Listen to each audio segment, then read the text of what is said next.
राधे कृष्णा। तो कैसे हैं आप सभी? बाल गोपाल की कृपा आप सभी पर बनी रहे। आज हम सुनेंगे वैशाख माह के महात्म्य का अध्याय 8, दक्ष यज्ञ और पार्वती का जन्म। वीडियो पसंद आएगा तो लाइक शेयर ज़रूर करिएगा। तो चलिए वीडियो को शुरू करते हैं। मैथिला ने कहा, हे ब्राह्मण, जल अर्पित न करने के कारण इक्ष्वाकु का वंशज 3 बार चातक के रूप में जन्मा। तत्पश्चात वह मेरे धाम में छिपकली बन गया। यह तो उसके कर्म के अनुसार है। वह इसी का हकदार था क्योंकि उसने अपना कर्तव्य नहीं निभाया। तुमने कहा कि वह 1 बार गिद्ध और 7 बार कुत्ता पैदा हुआ। यह बात मुझे अनुचित लगती है। उसने न तो अच्छे लोगों को चोट पहुंचाई और न ही किसी को धिक्कारा। चूँकि उसने अच्छे लोगों की मदद नहीं ली, इसीलिए इसे उसका लाभ नहीं मिला। वास्तव में उसका कृत्य दूसरों को परेशान करने वाला नहीं था, क्योंकि उसने उन्हें नुकसान नहीं पहुंचाया। पर बिना किसी कारण के वह निम्न योनि में कैसे जन्मा? मैं आपका शिष्य हूँ और आपका प्रिय भी। मेरी यह शंका दूर कीजिए। राजा के इस प्रकार पूछने पर महायशस्वी ऋतुदेव ने कहा, अच्छा, और ये शब्द कहे। ऋतुदेव ने कहा, हे निष्पाप राजन, जो कुछ तुमने पूछा है वह मैं तुम्हें बताता हूँ। यही बात शिवजी ने कैलाश के निर्मल शिखर पर पार्वती को बताई थी। इन सभी लोगों की रचना करने के बाद उन्होंने उनके पोषण के लिए 2 तरीके विकसित किए, अर्थात ऐहिकी इस लोक से संबंधित और आमुष्की दूसरे लोक से संबंधित। दोनों प्रकार की जीविकाओं में 3 कारण हैं। ऐहिकी इस संसार में जल द्वारा सेवा, पके हुए भोजन द्वारा सेवा तथा औषधि द्वारा सेवा शामिल है। हे महाभाग्यवान, ये जो भी हैं वे इस संसार में जीविका के कारण हैं। इसी प्रकार हे राजन, श्रुति में 3 बातें कही गई हैं, सज्जनों की सेवा, भगवान विष्णु की सेवा और धर्म की सेवा। यदि ये पहले से ही प्राप्त हो जाएं, तो वे परलोक में सुख के कारण बनते हैं। जिस प्रकार घर में बना हुआ भोजन यात्रा के दौरान व्यक्ति के उद्देश्य की पूर्ति करता है, उसी प्रकार ऐहिकी कारण भी तत्काल अपना उद्देश्य पूरा करते हैं। किंतु हे राजन, यदि कोई वस्तु जो धर्मात्मा लोगों द्वारा वांछित हो, किसी भी कारण से असहाय हो जाए, तो वह हानि ही पहुंचाती है। तो फिर क्या विशेष रूप से उल्लेख किया जाना चाहिए कि उन्हें क्या अप्रिय है? यह स्पष्ट है कि इससे दुख होगा। इस संदर्भ में वे एक प्राचीन किस्सा उदाहरण के रूप में उद्धत करते हैं। यह पापों का नाश करने वाला है। यह अत्यंत अद्भुत है। यह सुनने वालों को विस्मय में डाल देता है। पूर्व काल में कुल पितामह दक्ष ने यज्ञ के लिए दीक्षा ली थी। वे शिवजी को आमंत्रित करने के लिए रजत पर्वत कैलाश पर गए थे। अपने कल्याण की इच्छा से शंभु उन्हें देखकर नहीं उठे। उन्होंने ऐसा सोचा, मैं सभी अमर लोगों का पिता हूँ, मैं सनातन हूँ और केवल वेदों के द्वारा ही पहुँचा जा सकता हूँ। इंद्र और चंद्रमा सहित ये प्रमुख सुर मेरे सेवक हैं, जो मुझे श्रद्धांजलि देते हैं। स्वामी को नौकर को देखकर नहीं उठना चाहिए। पति को अपनी पत्नी के लिए भी नहीं उठना चाहिए। गुरु को अपने शिष्य के लिए नहीं उठना चाहिए। यह शास्त्रों के जानकार लोगों का मत है। ऋषि ने भी यही कहा कि विवाह के माध्यम से गठबंधन वरिष्ठता का कोई कारण नहीं है। जिसका बल, ज्ञान, तप और शांति अधिक है, वह दूसरों से बड़ा होगा।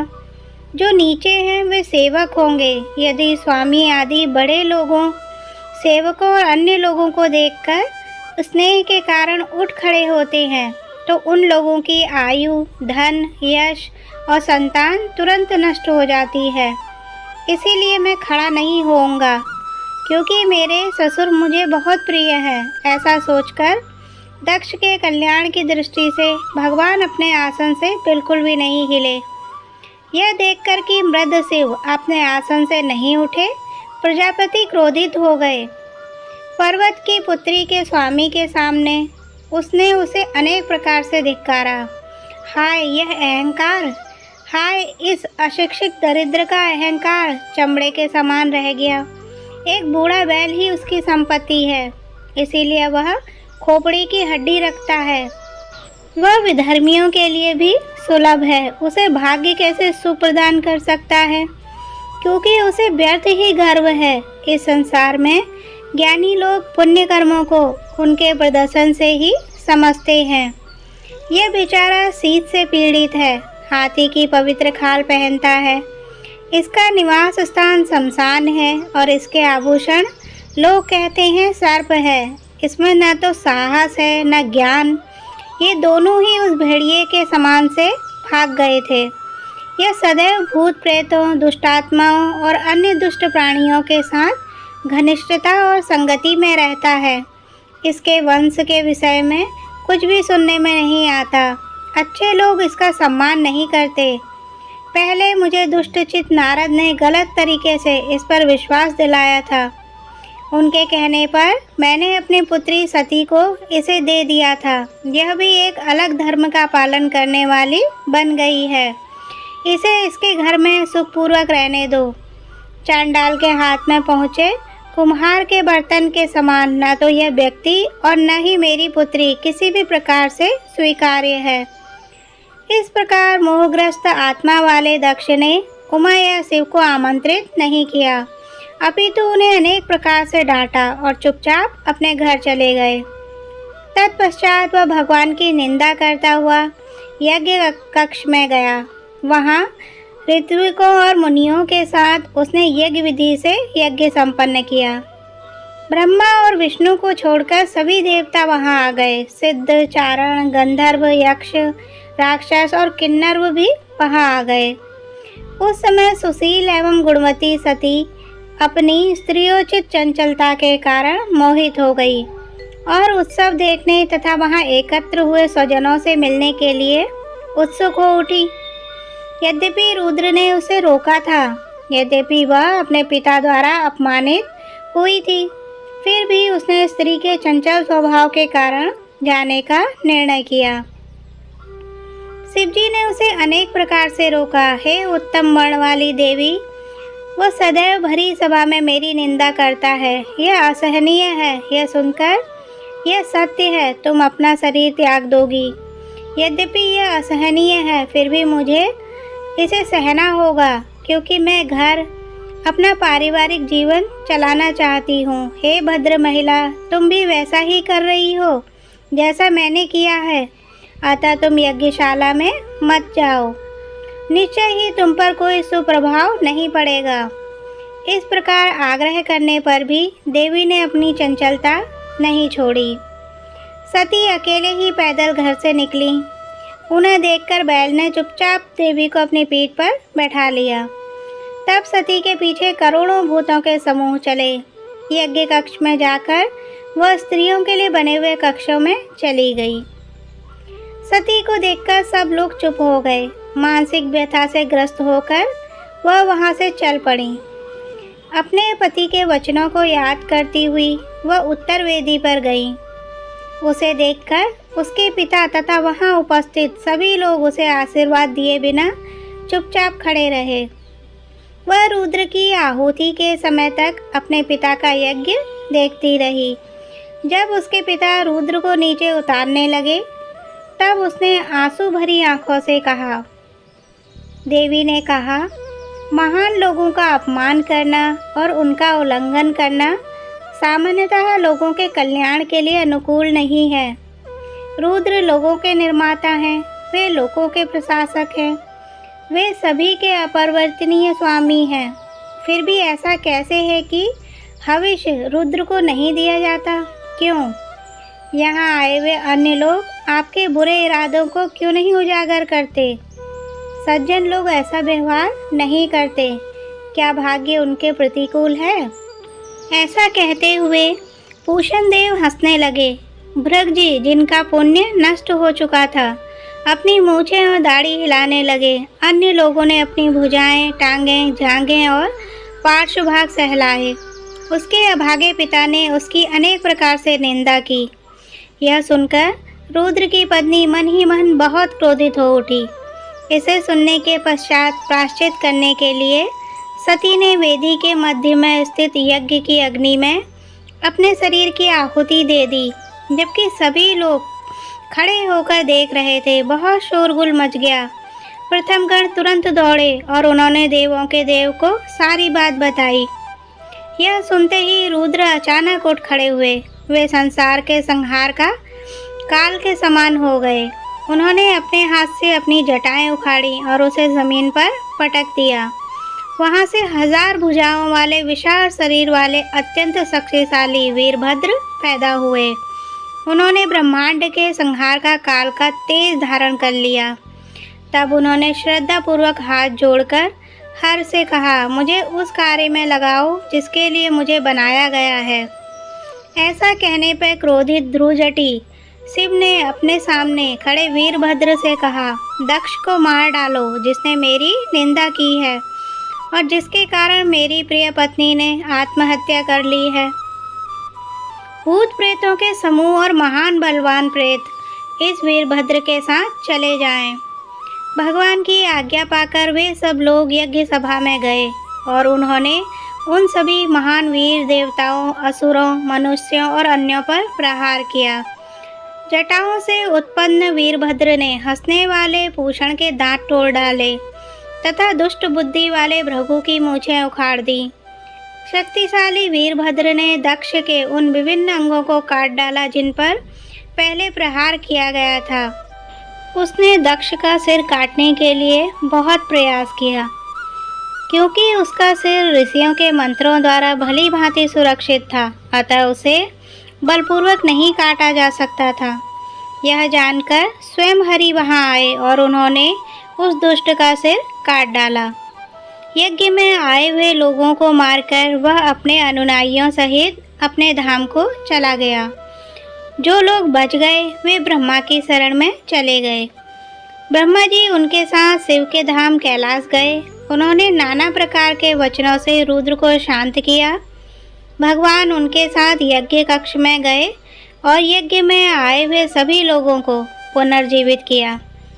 तब शिवजी ने ख्याति को दक्ष का बकरा सिर बना दिया।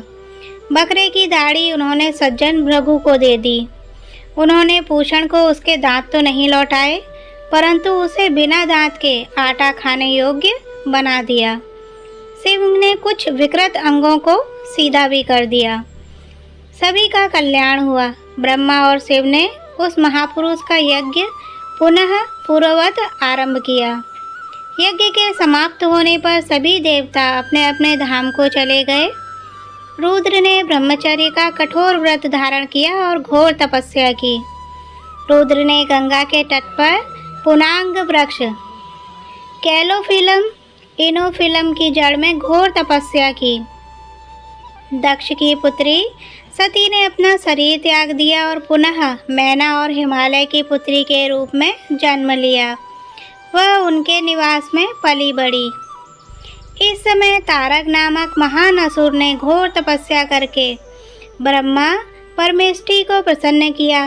उसने वरदान लिया कि उसे देवता, असुर, मनुष्य और नाग सभी प्रकार के अस्त्र शस्त्र तथा सभी प्रकार के शक्तिशाली प्रक्षेपास्त्र नहीं मार सकते। रुद्र के पुत्र को छोड़कर दैत्य को कोई भी नहीं मार सकता था। ऐसा वरदान ब्रह्मा ने दिया। जो लोगों के पितामह थे उन्होंने कहा ऐसा ही हो, क्योंकि रुद्र के पास कोई पुत्र और कोई पत्नी नहीं थी। वरदान पाकर वह राक्षस अपने धाम में चला गया और लोगों को परेशान करने लगा। उसके धाम में फर्श आदि साफ करने के कार्य के लिए देवता उसके सेवक बन गए और देव स्त्रियां उसकी दासी बन गईं। तब देवताओं ने ब्रह्मा की शरण ली। उनके द्वारा वर्जित उनकी दुर्दशा सुनकर वेदों ब्रह्मा ने सुरों से यह कहा, हे सुरस, वरदान देते समय मैंने दुष्ट को यह वरदान दिया था कि रुद्र के पुत्र के अलावा कोई भी उसे नहीं मार सकेगा। पूर्व काल में रुद्र की पत्नी सती ने यज्ञ में अपना शरीर त्याग दिया था। उसका पुनर्जन्म हिमालय की पुत्री के रूप में हुआ है। उसे पार्वती के नाम से जाना जाता है।